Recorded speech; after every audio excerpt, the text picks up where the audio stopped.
할렐루야. 오늘 우리는 무엇을 염려하십니까? 라는 제목으로 함께 말씀을 나누기를 원합니다.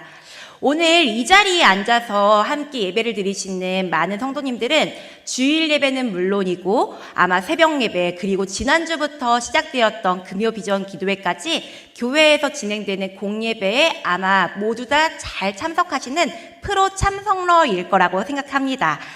그렇기에 아마 오늘 이 말씀을 모든 성도님들께서 아마 한 번쯤은 그리고 아주 여러 번은 말씀을 들어보셨을 것입니다.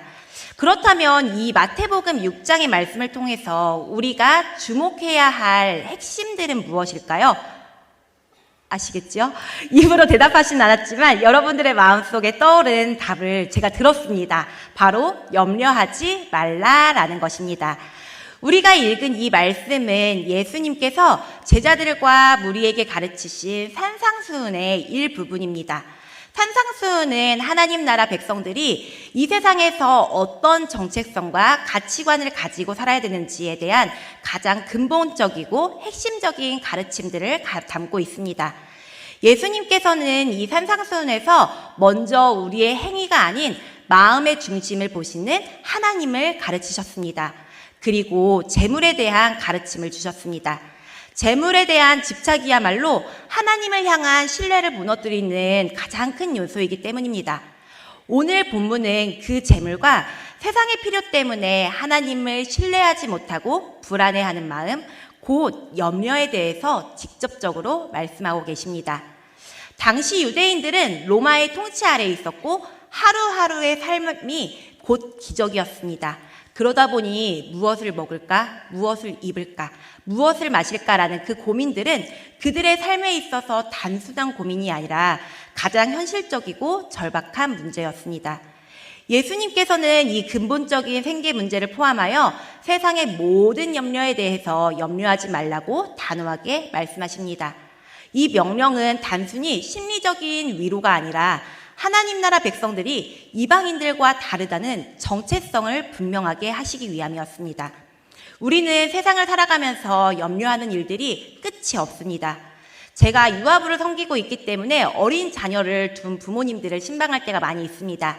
아직 4살, 5살밖에 되지 않은 자녀를 둔 부모님들에게는 셀 수 없이 많은 걱정거리가 있습니다.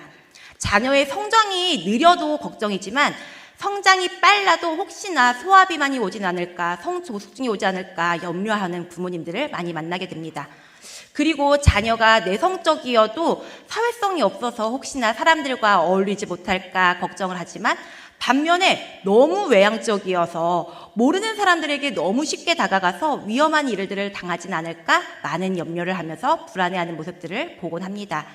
물론 어른들은 다 크면 잘 자랄 거야 라고 이야기를 하지만 부모님의 마음은 늘 자녀를 향한 걱정의 짐을 내려놓을 수가 없습니다.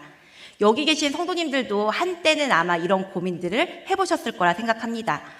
그렇다면 부모님들의 이러한 걱정과 근심들이 자녀가 어릴 때 내 품 안에 자녀들이 있을 때에만 하는 것일까요? 제가 사역을 시작하면서 자취를 시작한 지 어느덧 10년이 지났습니다. 그러다 보니 어머니와 자주 만날 수가 없어서 전화통화로 안부를 묻곤 하는데 전화를 시작하면은 끝까지 저는 일명 잔소리라 부르는 어머니의 걱정 가득한 이야기를 듣습니다. 밥은 잘 먹고 다니냐, 주차는 잘하고 있냐, 사역은 똑바로 하고 있냐, 집은 깨끗하게 하고 다니냐, 이러한 걱정들로 시작되어서 걱정으로 끝나는 대화를 끝으로 전화를 끊습니다. 부모는 눈을 감게 되는 그 순간까지 자녀에 대한 걱정을 놓지 못한다고 합니다. 그런데 부모님들만 이렇게 자녀들을 위한 걱정을 가지고 있는 것일까요? 우리는 살아가면서 수많은 걱정과 근심 속에 살아가게 됩니다. 재정의 문제, 건강의 문제, 관계의 문제, 또한 미래의 문제 등 삶의 직접적인 수많은 걱정과 근심들이 우리의 삶을 짓누르게 됩니다. 그러나 27절을 보면은 예수님께서 이렇게 말씀하십니다. 너희 중에 누가 염려함으로 그 키를 한 자라도 더할 수 있겠느냐. 우리가 아무리 염려를 하고 걱정을 하더라도 우리 삶에 긍정적인 변화를 가져올 수는 없습니다. 염려는 아무것도 해결하지 못합니다. 오히려 우리를 짓누르고 에너지를 소모시키면서 우리가 현재 해야 할 일들에 대해서 집중하지 못하게 만들 뿐입니다. 지난주 금요비전기도회에서 김관성 목사님께서 설교의 마지막에 하셨던 이야기를 기억하시나요? 잠을 잘 자야 된다. 우리가 잠을 잘 잘 때에는 아무것도 우리는 할 수 없지만 우리를 사랑하시는 하나님께서 일하실 것을 믿을 때 평안하게 잠을 잘 수 있다고 말씀하셨습니다. 하지만 우리의 생각이 많으면, 우리의 염려가 많으면 밤새 잠을 못 이루고 뒤척이면서 우리의 몸도 영혼도 상하게 되어집니다. 염려는 에너지만 소모할 뿐이고 하나님의 일하심을 의심하게 만드는 불신앙이 되어질 뿐입니다. 그렇기 때문에 예수님은 이렇게 단호하게 말씀하십니다. 그러므로 염려하여 이르기를 무엇을 먹을까, 무엇을 마실까, 무엇을 입을까 하지 말라. 성경은 왜 우리가 흔히 염려하고 근심하는 세상의 필요, 즉 의식주에 대해서 구하지 말라고 하는 것일까요? 그 답 또한 바로 그 다음 구절에 명확하게 나와 있습니다. 우리 32절의 말씀을 함께 큰 목소리로 읽어보도록 하겠습니다. 시작!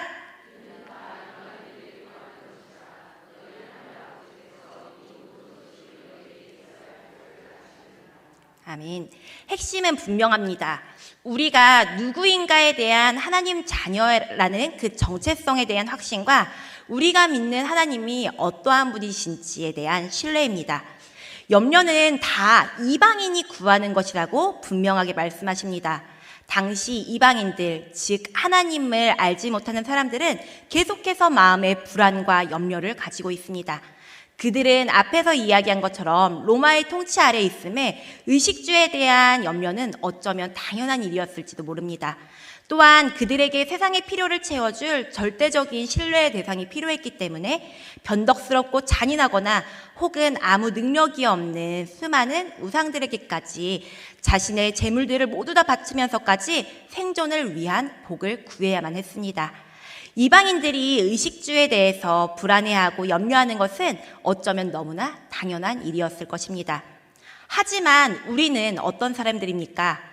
아무것도 없었던 이 세상에 말씀으로 세상 만물을 창조하신 하나님을 아버지라 부르는 하나님의 자녀입니다. 아버지라는 호칭은 절대적인 사랑과 책임 그리고 변함없는 공급들을 약속합니다. 새나 들의 백합화처럼 지극히 작은 피조물도 하나님의 손 아래에 자라가고 있습니다. 하지만 우리는 하나님의 형상대로 지음받은 특별한 존재입니다. 그리고 하나님을 아버지라 부를 수 있는 특권을 가진 하나님의 자녀입니다. 육신의 몸을 지닌 부모들도 자녀들에게 무엇이 필요한지 알고 그 필요에 대해서 외면하지 않으려고 애쓰곤 합니다. 하물며 우리 하나님 아버지께서는 이 세상을 만드신 창조주이시며 전지전능하신 분이십니다. 그분은 우리의 필요를 가장 완벽한 때에 가장 완벽한 방법으로 채워주실 것이라는 것을 우리는 믿어야 합니다. 하지만 여기서 우리가 기억해야 할 중요한 사실이 있습니다. 그것은 하나님께서 우리의 필요를 채워주시는 방법이 내가 생각하는 방법이 아닐 수도 있다는 것입니다. 우리는 지금 당장 돈이 필요하면은 로또에 당첨되어서 돈을 많이 벌기를 원할 수 있습니다. 아픈 곳이 있으면은 즉각적인 병의 치유를 원할 수도 있습니다. 우리는 지금 바로 이 시간 즉각적인 해결을 원하지만 하나님은 즉각적으로 그 필요에 응답하지 않고 때로는 재정의 부족함들을 통하여서 겸손을 가르치시고 때로는 질병을 통하여서 기도의 자리로 우리를 이끄시는 분이십니다. 우리가 아무리 머리를 싸매며 계획을 할지라도 하나님의 전지전능하심을 뛰어넘을 수는 없습니다. 우리의 생각과 방법을 모두 뛰어넘어서 하나님은 더 커다란 그림들을 보시며 하나님의 지혜와 방법으로 일하시는 분이십니다. 우리의 모든 상황과 환경을 잘 알고 계시는 하나님이 우리의 아버지 되심을 신뢰함으로 우리는 믿음의 길을 걸어가야만 합니다. 그렇다면 염려를 내려놓은 하나님의 자녀들은 무엇을 어떻게 하며 살아가야 될까요? 하나님께서 원하시는 행동들은 이방인처럼 세상의 필요를 구하며 염려하는 것이 아니라 가장 중요하고 으뜸되는 것에 집중하는 것을 원하십니다. 33절입니다. 우리 33절 말씀 함께 읽어볼까요? 시작. 그런즉 너희는 먼저 그의 나라와 그의 의를 구하라. 그리하면 이 모든 것을 너희에게 더하시리라. 아멘. 여기서 주목할 단어는 먼저라는 단어입니다. 이것은 시간적인 우선순위를 나타낼 수도 있습니다. 하지만 거기서 더 나아가 삶의 가장 중요하고 으뜸되는 최고의 가치를 의미하는 것입니다. 그의 나라를 구한다는 것은 하나님의 주권과 통치가 이 땅 가운데 임하는 것을 바라는 삶입니다. 곧 현재 내가 속해 있는 가정과 직장, 학교, 그리고 교회에서 하나님의 뜻이 이루어지길 기도하고 실천하는 것입니다. 하나님이 우리의 왕되심을 인정하며 그분의 말씀 앞에 순종하는 삶이 바로 하나님의 나라를 구하는 것입니다. 나의 뜻을 접고 하나님의 통치하심을 내 삶의 중심에 모시는 것입니다. 또한 그의 의를 구한다는 것은 하나님과의 관계 속에서 올바른 기준과 행위를 따르는 것입니다. 죄에서 멀어지고 말씀을 따라 거룩하게 살아가려고 노력하는 삶들을 이야기합니다. 이것은 종교적인 행위, 율법적인 행위가 아니라 우리의 영원한 롤모델이신 예수 그리스도를 닮아가는 인격과 삶의 변화를 의미하는 것입니다. 우리가 가장 중요한 가치인 하나님의 나라와 의를 위하여 살아갈 때 하나님께서는 우리의 생계의 문제, 건강의 문제, 자녀의 문제, 미래의 문제까지 모두 부족함 없이 이 모든 것을 너희에게 더하시겠다고 약속하십니다. 그 방법이 내가 원하는 방법이 아닐지라도 하나님은 하나님의 방법으로 일하십니다. 그 때가 내가 원하는 때가 아닐지라도 하나님의 때에 하나님은 일하십니다. 이것이 바로 예수님께서 말씀하신 하나님 나라 백성들이 살아가야 되는 삶의 방식입니다. 세상은 모든 것들을 소유하며 모든 것을 쟁취해야만 성공이라고 이야기를 합니다. 하지만 우리는 하나님을 신뢰하며 그분만을 따를 때 가장 안전하고 풍요로운 삶을 누릴 수 있게 되어집니다. 저는 대학교 1학년 갓 20살이 되었을 때 너무나 쉽게도 제 입에서 내뱉었던 말들이 지갑을 들고 다니지 않아도 배가 고프지 않게 배부르게 먹을 수 있다라는 이야기를 쉽게 하였습니다. 학교에 가면은 언제나 맛있는 밥과 심지어 후식까지 사주는 고마운 선배들이 많이 있었습니다. 그리고 그렇게 얻어먹는 것을 당연스럽게 여기면서 아까 이야기한 것처럼 지갑을 들고 다니지 않아도 배고프지 않아 라는 이야기를 너무나 쉽게 했던 것이죠. 그러던 어느 날 생각해보니 저와 몇 살 나이가 차이가 나지 않는 똑같이 학생인 언니 오빠들이 왜 이렇게 나에게 사랑을 흘려주는 것인가 궁금해져서 질문을 하였습니다. 그런데 그때 선배들은 이렇게 대답했습니다. 우리가 너희들에게 이렇게 밥을 사주면서 너희들에게 사랑을 실천한 것처럼 이후에 너희들도 후배들에게 그 받은 사랑들을 흘려보내주면 된다라고 이야기를 하였습니다. 세상의 방법은 소유하는 것을 원합니다. 어떤 방식으로든 더 높은 위치로 가려 하고 더 많은 것들을 소유하고 싶어 합니다. 심지어 내 것은 내 것, 그리고 당신들의 그 모든 것들도 다 내 것이 되어서 남을 짓밟아서라도 모든 것을 소유하고자 하는 것이 바로 세상의 원리입니다. 하지만 예수님의 방법은 다릅니다. 겉옷을 달라고 하면은 속옷까지 내어주어야 되는 것이며 오리를 가자 하면 심리를 함께 가주는 것입니다. 우리는 세상의 사람들과 다르게 부름받은 하나님의 사람들입니다. 세상의 염려를 내려놓고 하나님의 나라와 하나님의 의를 위하여 살아야만 하는 존재입니다. 사랑하는 성도 여러분, 오늘 이 시간 우리의 모든 염려와 근심을 하나님 아버지께 모두 올려드리길 원합니다. 그리고 그 염려의 자리에서 먼저 하나님의 나라와 하나님의 의를 구하는 믿음과 순종을 배우길 원합니다. 우리의 필요를 채워주시는 분은 염려가 아니라 전지전능하시며 우리를 끝까지 사랑하시는 하나님이십니다. 하나님께서 하나님의 방법으로 우리의 삶을 인도해 주실 것을 믿었으면 좋겠습니다. 그리고 그 능력의 하나님을 신뢰하며 오늘 하루도 그분의 뜻을 이루는 삶에 집중하는 저와 여러분들이 되시길 주님의 이름으로 축복합니다. 오늘 들은 말씀들을 기억하며 이 시간 함께 찬양하기를 원합니다. 우리는 계속해서 수많은 염려와 걱정들에 집중하면서 내 눈앞을 가리우고 마치 안개처럼 내 앞을 바라보지 못할 수 있도록 염려와 두려움 가운데 휩싸일 때가 참 많이 있습니다. 그러다 보면은 그 염려 앞에 무너지게 되어지고 좌절하고 절망하게 될 때도 참 많이 있음을 고백합니다. 하지만 그때에도 우리를 도우시며 우리를 이끄시는 능력의 하나님, 사랑의 하나님을 끝까지 바라보기를 원합니다. 또한 그 믿음 앞에 믿음의 결단으로 순종하며 나아가길 다짐하면서 이 시간 함께 믿음의 고백으로 찬양하기를 원합니다. 함께 찬양하겠습니다.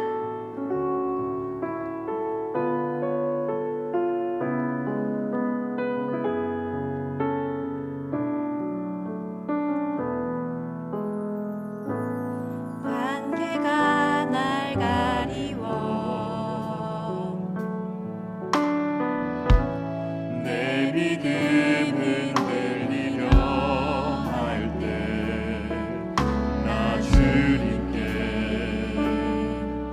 나아가네. 주님은 산 같아서 여전히 그 자리에 계셔.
눈을 처음부터 함께 고백하겠습니다. 안개가 날 가리워,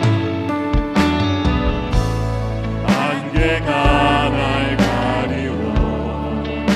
우리의 믿음이 흔들리려 할 때에도 내 믿음은 들리려 할 때 나 주님께 나아가네. 우리 하나님은 어떠한 분이신가요? 주님은 산 같아서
시간 들은 말씀들을 기억하며 우리 주어진 기도 제목들을 함께 읽으며 믿음의 고백으로 고백하기로 합니다. 우리 함께 기도하겠습니다.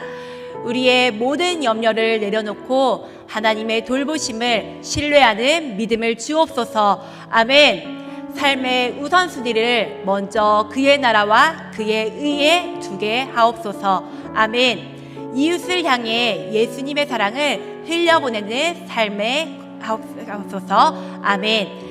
우리 이 시간에 함께 주어진 기도 제목들을 하나님 앞에 올려드리면서 함께 기도하도록 하겠습니다. 함께 기도하겠습니다.